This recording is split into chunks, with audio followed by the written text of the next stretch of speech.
तो चलिए बैठ जाइए हमारी टाइम मशीन में। हम आपको सीधे 44 साल पहले के भारत में ले जाने वाले हैं। और हम पहुंच गए हैं एक ऐसे भारत में जिसके बारे में आज सोचना भी सच कहूं तो थोड़ा मुश्किल लगता है। यहाँ जिंदगी की रफ्तार, उसके मायने, सब कुछ आज से बिल्कुल अलग था। तो सवाल यही उठता है कि 1980 का भारत आखिर था कैसा? क्या थी उस दौर की खासियत? चलिए इस सफर में इसी सवाल का जवाब ढूंढते हैं। सबसे पहले जाहिर है बात पैसों की। 1980 में एक आम भारतीय की सालाना कमाई सोचिए सिर्फ $270 थी। आज के हिसाब से देखें तो ये आंकड़ा काफी चौंकाने वाला है ना। और ये देखिए, पेट्रोल की कीमत सिर्फ 5 रुपए प्रति लीटर। यकीन होता है, ये वो दौर था जब गाड़ी चलाना आज जितना महंगा सौदा नहीं था। अच्छा, पैसों की बात तो हो गई, लेकिन उस साल का माहौल कैसा था? मतलब देश का मिजाज कैसा था, पॉलिटिकली, इकोनॉमिकली? देखिए, 1980 ना राजनीतिक तौर पर एक बहुत ही उथल-पुथल वाला साल था। एक तरफ जनवरी में इंदिरा गांधी की सत्ता में जबरदस्त वापसी हुई, तो दूसरी तरफ जून में संजय गांधी की एक प्लेन क्रैश में मौत हो गई। इस एक घटना ने पूरे देश को हिलाकर रख दिया था। उस दौर की इकोनॉमी को अगर एक शब्द में समझना हो ना, तो वो था लाइसेंस राज। मतलब आपको छोटा सा भी काम धंधा शुरू करना है तो भाई पहले सरकारी दफ्तरों के चक्कर काटो, लाइसेंस लो, एक पूरा पहाड़ था परमिशंस का। और इसका असर आम जिंदगी पर बहुत गहरा था। जरा सोच कर देखिए, एक स्कूटर खरीदने के लिए साल साल भर इंतजार करना पड़ता था। एक टेलीफोन कनेक्शन चाहिए, 2-3 साल तो भूल जाइए। राशन की दुकान हो या सिनेमा हॉल हो, हर जगह लंबी लंबी लाइनें। ये उस जिंदगी की सच्चाई थी। और यहीं से हम आते हैं उस दौर की सबसे बड़ी सच्चाई पर।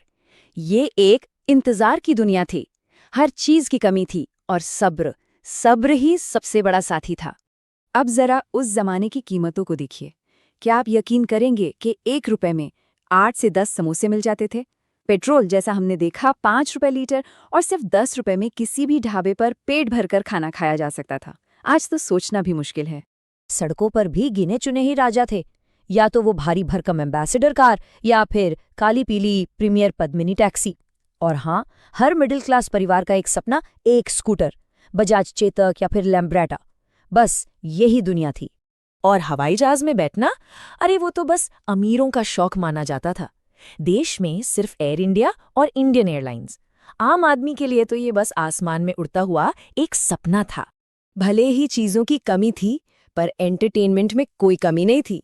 चलिए अब चलते हैं उस दौर के सिनेमा और टेलीविजन की रंगीन दुनिया में। 1980 तो हिंदी सिनेमा के लिए एक जबरदस्त साल था। शान, कालिया, दोस्ताना, कर्ज, एक से बढ़कर एक फिल्में पर्दे पर आईं।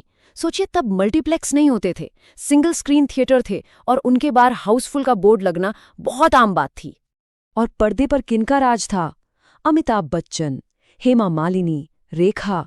ये सिर्फ एक्टर्स नहीं थे, ये वो नाम थे जो पूरे देश पर किसी जादू की तरह असर करते थे। अच्छा, घरों में एंटरटेनमेंट का मतलब था पूरा परिवार एक साथ। टीवी पर सिर्फ एक चैनल, दूरदर्शन, और वो भी ज्यादातर ब्लैक एंड व्हाइट। जब चित्रहार आता था ना, तो सिर्फ घर के लोग नहीं, पड़ोसी भी साथ बैठकर देखते थे। और दूसरा साथी था रेडियो, कानों में संगीत घोलता हुआ। बिना का गीतमाला का तो ऐसा क्रेज था कि पूरा देश इंतजार करता था। तो ये तो हुई मनोरंजन की बात। अब जरा झांकते हैं उस दौर की आम जिंदगी में, जो सादगी और अपनेपन से भरी थी। उस दौर में पढ़ाई लिखाई और मौके कैसे थे, इसका अंदाजा बस इस एक आंकड़े से लगाइए कि 1980 में देश की साक्षरता दर सिर्फ 43% थी। मतलब देश की आधी से ज्यादा आबादी पढ़ लिख नहीं सकती थी। रोजमर्रा की जिंदगी की भी ना अपनी एक अलग ही लय थी।